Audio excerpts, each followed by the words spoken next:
Hello po mga karusi. Ayan, part 3 po ng aking update sa aking Rusi Flame 150X. Yan po. Order po ako dito sa Shopee ng itong protector para sa radiator. Para sa mga buhangin o kung ano man pong tumama po na makakasira po ng radiator natin. Yan po ito, in-order ko po sa Shopee. Mura lang po ito. Hindi siya tugma pero ginawan ko siya ng paraan.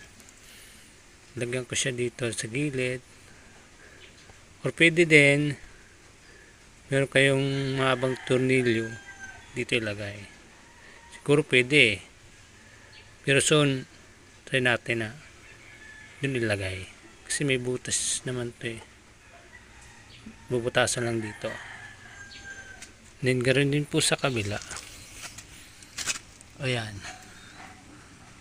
Nag-try po ako. Ayan, ito rin po. Ayan. Hindi ko alam. Sana hindi naman masunog to. Itong nilagay ko. Kasi nainit yung radiator eh. Pero bahala na. Alam, protection lang sa talsik ng mga bato. Tsaka ito rin. Tsaka matibay siya. Matibay.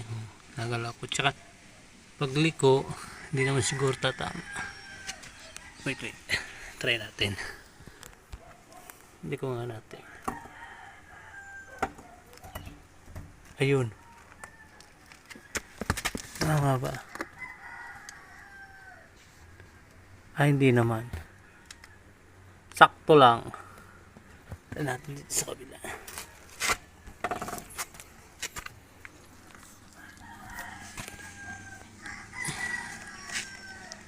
Hindi makita. Sige, liko. Oops, try natin. Hindi ko nakita siya. Tumama siya ng konti. So, dapat iliko para hindi tumama. Tumama siya. Ayun, tumama siya. Paano kaya ito?